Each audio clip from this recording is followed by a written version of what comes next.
Good morning everyone. आज हम unit digit topic को डिस्कस करेंगे।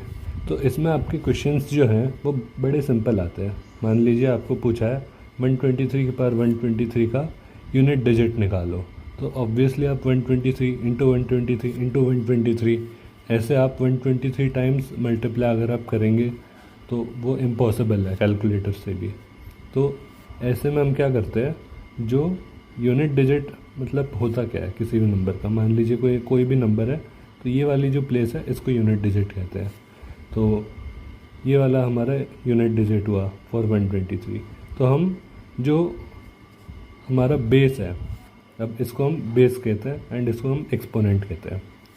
तो जो बेस है उसमें हम सिर्फ यूनिट डिजिट को देखेंगे। अगर हमको पूरे नंबर का यूनिट डिजिट निकालना है फिर भी हम सिर्फ बेस का यूनिट डिजिट देखेंगे। तो आपको एसेंशियली ये आपका सिंप्लीफाई होके आ जाता है 3 की पावर 123 का यूनिट डिजिट हमको निकालना है। तो ऑब्वियसली 3 को आप बहुत बार मल्टीप्लाई करेंगे 123 टाइम्स, इसका यूनिट डिजिट निकालना अब आपको ज़्यादा आसान पड़ेगा कंपेयर टू आप 123 into 123 into so many times करेंगे। तो एक सिंप्लीफिकेशन मैंने आपको दे दिया। अब 3 की पावर 123 का यूनिट डिजिट कैसे निकालेंगे, मतलब इतना सारा मल्टीप्लाई अब भी करना बहुत मुश्किल है। तो वो हम ऐसे करेंगे, सिर्फ एक पैटर्न रिकॉग्निशन हमको चाहिए रहता है कि देखो 3 की पावर 123 तो हम कर नहीं सकते, तो 3 की पावर 1 देख लो, 3 स्क्वायर देख लो, 3 क्यूब देख लो। और ये करते करते हमने डिस्कवर किया कि एक पैटर्न बनता है, हर एक नंबर का एक पैटर्न होता है और अगर हम उसको समझ जाए तो यूनिट डिजिट निकालना बहुत इजी हो जाता है। जैसे कि आप देखो, हम हर नंबर का पैटर्न निकालने की कोशिश करेंगे, राइट, फ्रॉम 1 to 9, 0 1 2 3 4 5 6 7 8 9। अब देखो 0 स्क्वायर कितना होता है, 0, 0 क्यूब कितना होता है, 0, 0 का कोई भी आप एक्सपोनेंट ले लो 0 ही होगा। चलो 1 का देखते हैं, 1 की पावर 1 1, 1 स्क्वायर 1, 1 क्यूब 1, 1 की पावर 4 1, इसका भी देख ले। चलो 2 की पावर 1 2, 2 स्क्वायर 4, 2 क्यूब 8, 2 की पावर 4 16। बट हमको यूनिट डिजिट चाहिए ना, तो 16 का यूनिट डिजिट क्या हुआ 6, तो हम इसको सिंपली 6 लिखेंगे फॉर कन्वीनियंस। वैसे ही 3 की पावर 1 3, 3 स्क्वायर 9, 3 क्यूब 27। अब 27 आया, 27 की यूनिट डिजिट क्या है 7, तो सिर्फ हम 7 लिखेंगे। अब 7 3 क्या होता है 21, बट 21 का यूनिट डिजिट क्या है 1, तो हम 1 लिखेंगे। 4 की पावर 1 4, 4 4 16, बट 16 की यूनिट डिजिट क्या है 6, तो हम सिर्फ 6 लिखेंगे। 6 4 24, 24 का यूनिट डिजिट क्या है 4, तो हम 4 ही लिखेंगे। 4 4 16, देखो मैं क्या कर रहा हूँ, 4 की पावर 1, 4 स्क्वायर 4 क्यूब 4 की पावर 4, ऐसे हम एक्सपोनेंट ले रहे हैं ना, तो हर एक टर्म में 4 से मल्टीप्लाई हो रहा है, तो वैसे ही यूनिट डिजिट निकल रही है। तो 4 की पावर 1 4 था, 4 स्क्वायर 16 में उसका यूनिट डिजिट 6 था, तो 6 ही लिखा ताकि एग्ज़ाम में कैलकुलेशन ईजी हो जाए। 6 4 24, तो 24 का यूनिट डिजिट 4, तो 4 ही लिखा। 4 4 16, तो वापस से 6, तो आपको दिख रहा होगा 4 6 4 6 वाला पैटर्न आ रहा है यहाँ पर। फिर देखो 5 की पावर 1 5, 5 स्क्वायर 25, 25 का यूनिट डिजिट 5, ओके। 5 5 25, वापस से 25 का यूनिट डिजिट 5, तो इसमें भी वही आ रहा है, ओके।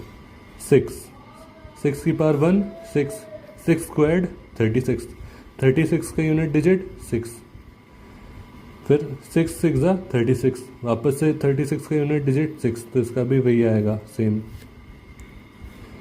7 की पावर 1 7, 7 स्क्वायर्ड 7 7 49 होता है, तो 49 की यूनिट डिजिट 9, 9 मल्टीप्लाइड बाय 7 63, 63 के यूनिट डिजिट 3, 7 3 21, 21 का यूनिट डिजिट 1,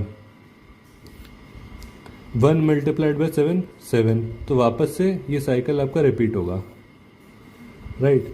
तो आप ये ज़रूर देखना कि कुछ कुछ डिजिट्स में साइकिल जो होती है वो 4 होती है, जैसे 2 4 8 6, फिर वापस से 6 मल्टीप्लाइड बाई 2 12, 12 की यूनिट डिजिट 2, 2 मल्टीप्लाइड बाई 2 4, तो ये 4 की साइकिल है। इसमें कोई साइकिल है ही नहीं क्योंकि 1 ही 1 है, 0 ही 0 है।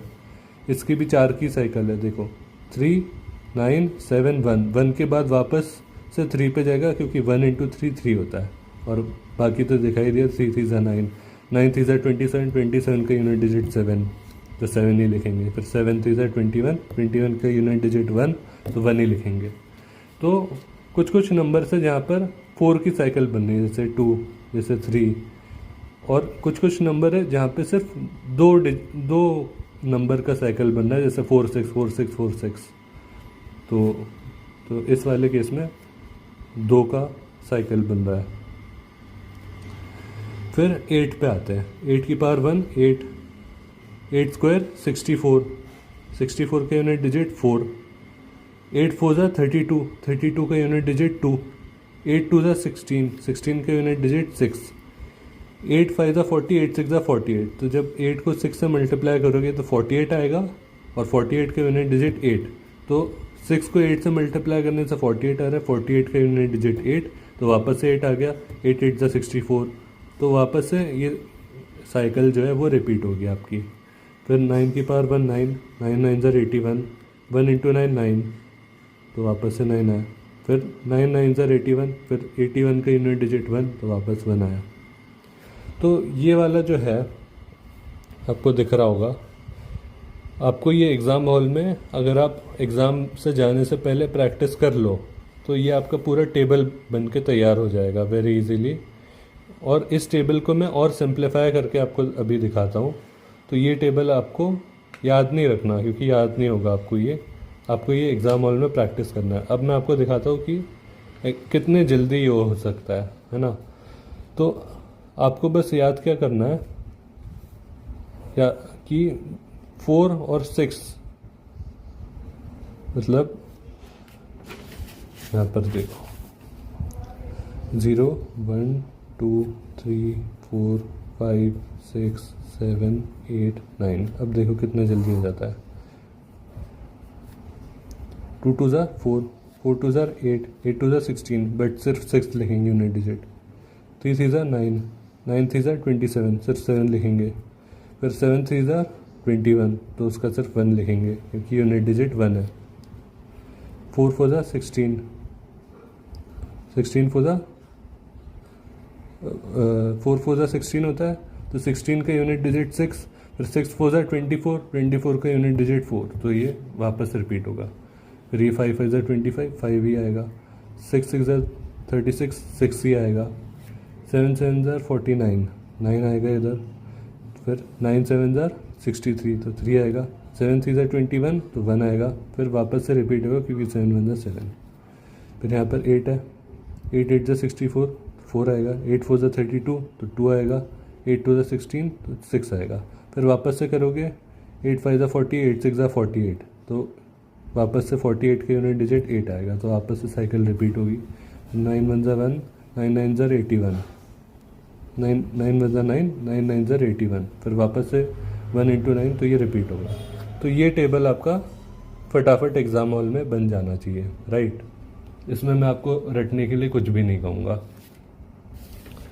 फिर हमारा जो है बहुत सिंपली अब क्वेश्चन प्रैक्टिस बचता है। तो अगर मैं आपको कहूँ 1 2 3 की पावर 4 5 6 मल्टीप्लाइड बाय 4 5 6 की पावर 7 8 9 मल्टीप्लाइड बाय 7 8 9 की पावर 1 2 3, ये निकालो। तो आप क्या करोगे, जैसे कि मैंने आपको बोला था, इस पूरे नंबर का बहुत ही बड़ा नंबर होगा ये, क्लोज टू इन्फिनिटी। तो इस नंबर का यूनिट डिजिट अगर आपको निकालना है तो सबसे पहले मैंने आपको क्या बताया था कि आप सिर्फ इंडिविजुअल नंबर्स का जो बेस है उसका यूनिट डिजिट निकालो। तो जैसे यहाँ पे सिर्फ 3 ले लो, यहाँ पे सिर्फ 6 ले लो, यहाँ पे सिर्फ 9 ले लो, बाकी सब यूजलेस है। तो बाकी सब यूजलेस है, तो अब क्वेश्चन थोड़ा इजी हो गया। अब आपका जो न्यू क्वेश्चन है, जो सिंप्लीफाइड क्वेश्चन है, वो ये हो गया कि आपको यूनिट डिजिट निकालना है ऑफ दिस एंटायर नंबर, जो कि है 3 की पावर 456 इंटू 6 की पावर 789 इंटू 9 की पावर 123। अब इसका यूनिट डिजिट निकालने के लिए आपको एक एक का यूनिट डिजिट निकालना पड़ेगा। जैसे इस वाले का, इस वाले का, इस वाले का, एंड फिर तीनों का आप मल्टीप्लाई करोगे तो ओवरऑल यूनिट डिजिट पूरा आंसर का निकल आएगा। चलो अब एक एक पार्ट पे हम ध्यान देते हैं ना। तो डिवाइड एंड रूल पॉलिसी जिसको कहते हैं ना अपन यूपीएससी में जो हम पढ़ते हैं, तो वैसे ही डिवाइड एंड रूल पॉलिसी हम यूज़ करेंगे एक एक पार्ट को अलग अलग से सॉल्व करके। अब देखो 3 की पावर 456, अभी सिर्फ इस पे ध्यान दो। 3 की पावर 456 का यूनिट डिजिट निकालना है। अब देखो मेरे पास 3 का वो पूरा पड़ा हुआ है कि कैसे करते हैं 3 का। आपको साइक्लिसिटी क्या दिख रही है? 4, क्योंकि हर 4 नंबर के बाद वापस से रिपीट हो रहा है। तो कुल मिला के अगर मुझे पता चल जाए कि 3 कितने बार रिपीट हो रहा है, 4 बार, और उसके बाद वही सेम नंबर आ जाता है, तो कुल मिला के मुझे 456 को 4 से डिवाइड करना चाहिए ताकि मुझे पता चल जाए कि कौन सी वैल्यू करेस्पॉन्ड करती है। जैसे मान लो अगर कोई भी नंबर 456 का जो रिमाइंडर आया आफ्टर डिवीजन बाय 4, मैं कह रहा हूँ रिमाइंडर ऑफ 456/4 जो भी आएगा वो इसके पावर में होगी, है ना। तो मान लो ये x आता है, तो 3 की पावर x, तो 3 की पावर x के करस्पॉन्डिंग फिर आप देख लेना कौन सी वैल्यू आती है। जैसे अगर x 1 आया, मैंने आपको पहले ही रिमाइंडर थ्योरम में पढ़ा रखा है कि किसी भी चीज़ का जब आप रिमाइंडर निकालते हो, मान लो आप 4 से डिवाइड कर रहे हो, तो रिमाइंडर उससे तो छोटा ही आएगा, या तो 0 आएगा, या तो 1 आएगा, या तो 2 आएगा, या तो 3 आएगा। तो अगर 3 की पावर 0 होती है तो 1 आ जाता है, 3 की पावर 1 होता है तो 3 होता है, 3 स्क्वायर, तो आपको दिख ही रहा होगा 9। तो आपको बस ये x निकालना है, समझ रहे हैं आप, एंड उसके करस्पॉन्डिंग आपको पैटर्न पता चल जाएगा। तो करके देखते हैं। साइक्लिसिटी 4 है, इसलिए मैं 456 को 4 से डिवाइड कर रहा हूँ एंड पता लगा रहा हूँ कि उसका रिमाइंडर क्या है। तो पता लगा लो कितना है। तो आपको 4 की डिविजिबिलिटी रूल तो पता ही होगी कि अगर कोई नंबर 4 से डिविजिबल है तो हम लास्ट 2 डिजिट्स का देखते हैं कि वो 4 से डिविजिबल होता है कि नहीं। तो ये आपको बेसिक नंबर सिस्टम का पता होना चाहिए, है ना। तो हमारा काम और आसान हो गया, हमको बस 56 डिवाइडेड बाय 4 करना है एंड देखना है कि उसका रिमाइंडर कितना आता है। तो आप करके देख लो वेरी इजीली। तो 4 1 जा 4, यहाँ पे 1 बचा, यहाँ पे 6 बचा, 4 4 जा 16, राइट। यहाँ पे हमारा कितना रिमाइंडर बचेगा, क्योंकि 4 4 जा 16 के बाद कोई रिमाइंडर ही नहीं बचेगा, राइट। तो ये पूरा डिविजिबल है हमारा। अब मुझे आपको एक इम्पॉर्टेंट चीज़ बतानी थी। जैसे कि आप देख सकते हैं 3 की साइक्लिसिटी 4 है ना, हर 4 डिजिट्स के बाद रिपीट होता है साइकिल। तो जब 3 की पावर 0 है तो इसका मतलब किसके करस्पॉन्ड करता है, आप बताइए मुझे सोच के, मैं अभी बताता हूँ आपको। 3 की पावर 1 हो, 3 स्क्वायर हो, 3 क्यूब हो। अब जैसे इसमें रिमाइंडर 0 आया ना, तो इसमें जो साइक्लिसिटी होगी 0 की वो 4th प्लेस को करस्पॉन्ड करेगा। क्यों? मान लीजिए 56 डिवाइडेड बाय 4 का रिमाइंडर 1 आता, तो 1 जो है वो इस प्लेस को करस्पॉन्ड करता है, 2 जो है वो इस प्लेस को करस्पॉन्ड करता है, 3 जो है वो इस प्लेस को करस्पॉन्ड करता है, एंड 4 जो है वो इस प्लेस को करस्पॉन्ड करता है। बट जैसा कि आप जानते हैं कि जब आप 4 से किसी भी चीज़ को डिवाइड करें तो पॉसिबिलिटीज़ क्या आती हैं कि जो रिमाइंडर है वो या तो 0 हो, या तो 1 हो, या तो 2 हो, या तो 3 हो, क्योंकि रिमाइंडर जो होता है वो हमेशा डिवाइज़र से छोटा होता है। तो इसका मतलब ये है कि अगर ये आप कहते हो कि ये फर्स्ट प्लेस है, ये सेकंड प्लेस है, ये थर्ड प्लेस है और ये फोर्थ प्लेस है, तो फोर्थ प्लेस का मतलब ही है कि वो 0 को करस्पॉन्ड करता है। क्यों? क्योंकि रिमाइंडर 4 हो ही नहीं सकता अगर आप 4 से किसी चीज़ को डिवाइड कर रहे हो। तो इस केस में जब आप 56 को 4 से डिवाइड कर रहे हो और रिमाइंडर 0 है, तो इसका मतलब आपको चौथे लोकेशन पे जाना पड़ेगा, क्योंकि 0th लोकेशन तो कहीं है ही नहीं, क्योंकि हम counting first second third fourth ऐसे करते हैं। तो इसलिए आप इसको 4/0 भी लिख सकते हो। आप समझ रहे हो मेरी बात। तो 3 की पावर 456 की जब बात आती है और जब हम देख चुके होते हैं कि रिमाइंडर 0 आ रहा है, तो आपको ये 3 का जो टेबल है उसमें आपको 0th प्लेस तो मिलेगा नहीं, तो आपको 4th प्लेस पे जाना पड़ेगा एंड 4th प्लेस की वैल्यू है 1। तो ये वाला जो हमने डिवाइड एंड रूल का जो माना था कि इस पार्ट को सॉल्व किया, उसकी यूनिट डिजिट आई 1। अब आप आ जाओ ये 6 पे, है ना। तो आप जैसा कि देख सकते हो 6 का मैं कुछ भी करूँ वो 6 ही आना है, तो यहाँ पे 6 आ जाएगा। एंड फिर 9 की बात आती है। अब देखो ये वाला कौन सा है, 9 की पावर 1 है, यानी ये ऑड है। एंड ये 9 स्क्वायर्ड है 81, तो ये इवन है, राइट। तो मतलब जब 9 की कोई भी पावर जब ऑड में रहेगी, 9 की पावर x मान लो, अगर x ऑड हुआ जैसे 9 की पावर 1 तो 9 ही आएगा। एंड अगर x इवन हुआ जैसे 9 स्क्वायर 81 तो उसका यूनिट डिजिट 1 आएगा, राइट। तो आप अब देख लो कि 123 ऑड है या इवन है। तो क्योंकि 123 ऑड है तो ये वाला जो आएगा वो 9 आएगा। तो कुल मिला के आपको 1 × 6 × 9 का यूनिट डिजिट निकालना है। तो 7 9 5 ज़ार 45, 9 6 ज़ार 54, तो ये होता है 54 आता है। तो यूनिट डिजिट क्या है 4, तो फाइनल आंसर क्या हुआ आपका 4। तो ये इतना टफ सा क्वेश्चन जो हमको लग रहा था पिछले पेज पर कि आप निकालो 123 की पावर 456 × 456 की पावर 789 × 789 की पावर 123, इसका यूनिट डिजिट सिर्फ 4 ही आया, राइट।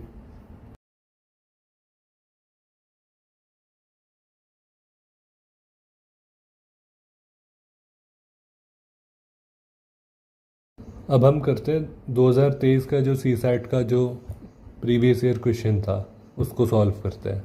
उसमें क्वेश्चन ये था कि आपको यूनिट डिजिट निकालना है 57,242 की पावर में 9 × 7 × 5 × 3 × 1 दे रखा था, तो इसका यूनिट डिजिट निकालना था।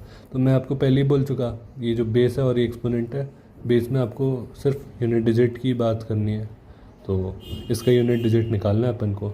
अब हम पिछले पेज पे देख चुके हैं कि 2 की साइक्लिसिटी क्या है, 4 है, क्योंकि हर 4 जगह के बाद रिपीट होता है वो। तो हमको सिंपली क्या करना है, ये वाला जो एक्सपोनेंट है उसको 4 से डिवाइड करना है एंड देखना है कि रिमाइंडर क्या आता है। अब आप किसी भी चीज़ को 4 से डिवाइड करोगे तो पॉसिबिलिटीज़ क्या है, मान लो आप x को 4 से डिवाइड करो और उसका रिमाइंडर निकालने की कोशिश करो, तो रिमाइंडर क्या क्या आ सकता है, 0 1 2 या 3। तो अगर रिमाइंडर आपका 0 आता है ना, तो वो ये वाला होगा, क्योंकि 0th पोजीशन कुछ कह नहीं सकते हम। ये फर्स्ट पोजीशन होती है, ये सेकंड पोजीशन होती है, ये थर्ड पोजीशन होती है, एंड ये फोर्थ पोजीशन होती है। एंड फोर्थ पोजीशन और 0th पोजीशन सेम होती है। तो अगर आपका रिमाइंडर 0 है तो 6 आ जाएगा, या फिर 2 या 4 या 8, राइट। तो अब आप देख लो इसका रिमाइंडर कितना आता है, तो एक बार हम करके देखते हैं। अब हमको चाहिए रिमाइंडर ऑफ, ये रिमाइंडर थ्योरम का एक क्वेश्चन हो गया, 9 × 7 × 5 × 3 × 1 डिवाइडेड बाय 4, इसका रिमाइंडर चाहिए मुझे, ठीक है। तो आपको मैंने पहले ही रिमाइंडर थ्योरम में पढ़ाया था, एक मल्टीप्लिकेटिव प्रॉपर्टी होती है। ये आपका हो जाएगा reminder of 9/4 into reminder of 7/4 into reminder of 5/4 into reminder of 3/4 into reminder of 1/4, ठीक है। तो अब आप देख लो 9/4 का रिमाइंडर कितना होगा 1, क्योंकि 4 2 ज़ार 8। 7/4 का रिमाइंडर कितना होगा 3, क्योंकि 4 1 ज़ा 4 और 7 - 4 होता है 3। 5/4 का रिमाइंडर कितना होगा 1, क्योंकि 4 1 ज़ा 4 और रिमाइंडर 1 बचा। 3/4 का रिमाइंडर कितना होगा 3, क्योंकि ये हो जाएगा 4 × 0 + 3 जो न्यूमरेटर है वो, और 1/4 का रिमाइंडर कितना हो जाएगा 1। तो आपको कुछ नहीं करना, इस पूरे का रिमाइंडर जो है आपका निकल जाएगा। तो रिमाइंडर कितना आ रहा है 3 3 ज़ा 9, ये 9 आया। पर हमको 4 से डिवाइड करना था ना, रिमाइंडर तो 9 आ ही नहीं सकता अगर आप 4 से डिवाइड कर रहे हो, क्योंकि रिमाइंडर हमेशा 4 से छोटा ही आएगा। तो आप वापस से ये वाला काम कर लो कि ये वाला जो 9 आया उसको आप वापस से 4 से डिवाइड करके देख लो कि रिमाइंडर आता कितना है। तो इसका रिमाइंडर कितना आता है 1 आता है। तो कुल मिला के हमने ये सॉल्व कर लिया कि इसका रिमाइंडर 1 आता है। तो अब रिमाइंडर 1 आया, तो 1 के करस्पॉन्डिंग कौन सी पोजीशन है हमारी, ये वाली है। तो कुल मिला के हमारा जो फाइनल आंसर वो क्या हो जाएगा, यही हो जाएगा। तो आंसर हमारा क्या है, यूनिट डिजिट क्या आएगा 2। तो आंसर मेरा क्या है 2। You've wasted enough time and money on these incompetent teachers who teach you these unimportant, irrelevant, and outdated tips and tricks, and who cannot provide you with guarantees of selection or personal support when you need it the most. You absolutely need more time for your GS, your friends, your fitness, and even an online part time job. I am Ashutosh Banerjee, an NITian, a soon to be IITian, and a winner of several national level essay competitions. And I am here to teach you everything you need to qualify CSAT with minimal efforts and maximum results, along with personal one to one support. So, you can DM me on Telegram and Instagram for a free demo.